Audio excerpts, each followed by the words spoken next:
Shalom, salam damai sejahtera di dalam kasih Tuhan.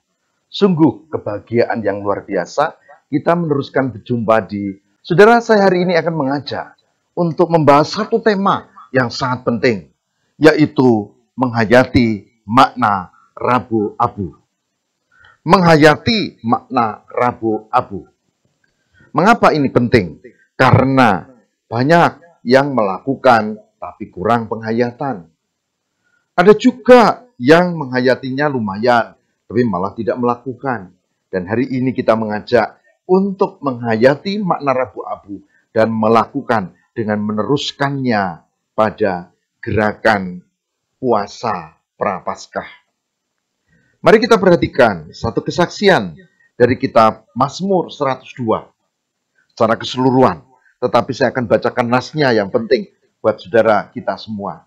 Ayat yang ke-10. Mazmur 102 ayat 10.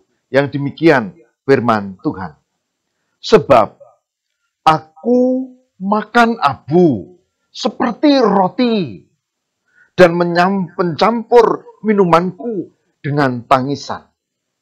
Ulangi. Sebab aku makan abu seperti roti dan mencampur minumanku dengan tangisan. Saudaraku yang terkasih di dalam Tuhan, dari nas ini kita melihat bahwa ternyata makna Rabu Abu adalah makna menghayati satu keprihatinan, penyesalan diri, tetapi juga pertobatan. Maka tadi sudah saya katakan, tindak lanjut dari tradisi Rabu Abu ini adalah masa puasa. Rabu Abu adalah hari pertama pada masa Prapaskah dalam liturgi tahunan gerejawi. Dan ditentukan jatuh pada hari Rabu 40 hari sebelum perayaan Paskah. Tanpa menghitung hari Minggu. Atau 44 hari termasuk hari Minggu sebelum hari Jumat Agung. Nah, mengapa disebut Rabu Abu? Yang pertama, istilah ini muncul karena ada pengolesan abu pertobatan. Di kening biasanya, di dahi, disertai ucapan, bertobatlah dan percayalah pada Injil. Atau diktum lainnya. Ingatlah bahwa engkau adalah debu dan akan kembali menjadi debu. Saudara, abu disiapkan dari daun palem tahun lalu yang sudah dikumpulkan dan dibakar. Dan memang kemudian dalam penghayatan itu umat datang, ada liturgi tertentu, lalu dioleskanlah di dahinya abu.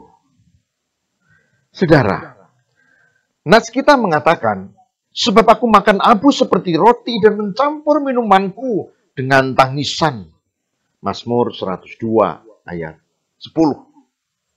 Ungkapan ini memberi catatan penting bahwa orang yang datang untuk menghayati Rabu Abu adalah orang yang mau menyesali dosanya. Yang kedua, orang yang datang untuk mengikuti proses ini adalah tak hanya menyesali, tapi orang yang mau bertobat.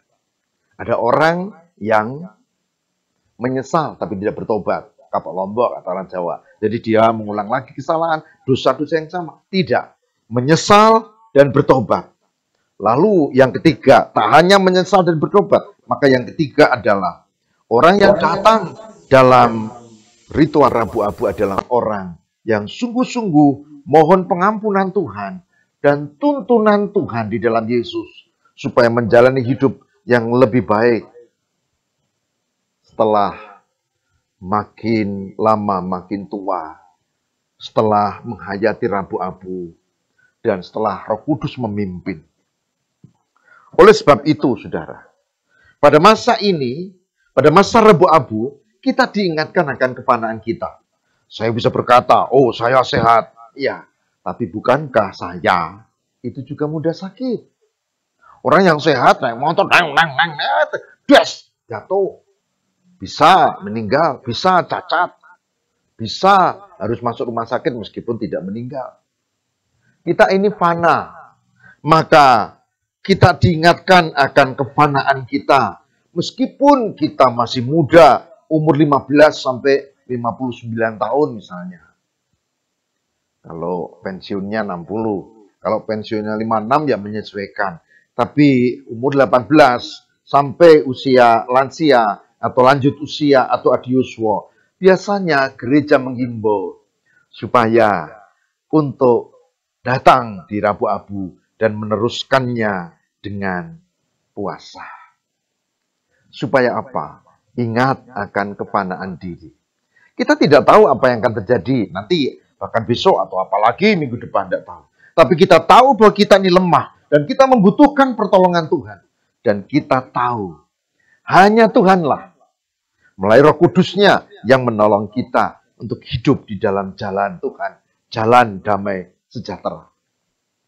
Di dalam Alkitab tidak ada ajaran bahwa jalan damai sejahtera itu digapai orang dengan amal kebaikan. Tidak.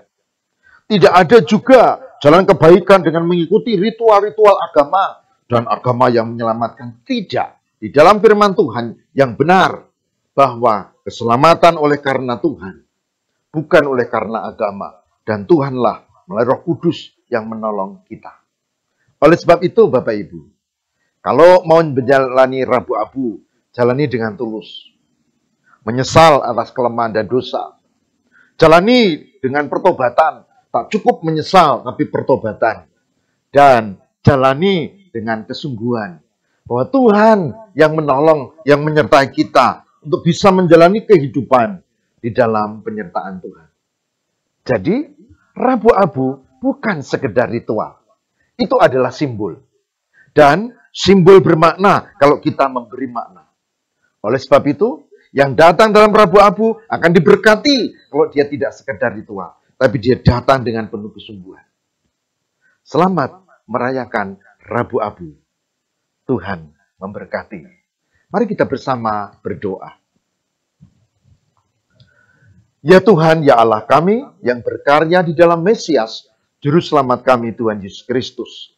Kami bersyukur untuk hari ini menghayati makna Rabu Abu yang ternyata bukan ritualnya, tapi makna di balik itu. Semoga Tuhan memberkati kami, memampukan kami untuk mengikuti Rabu Abu dengan penyesalan, dengan pertobatan, dan dengan keyakinan akan pertolongan Tuhan. Terima kasih Tuhan, bimbinglah kami.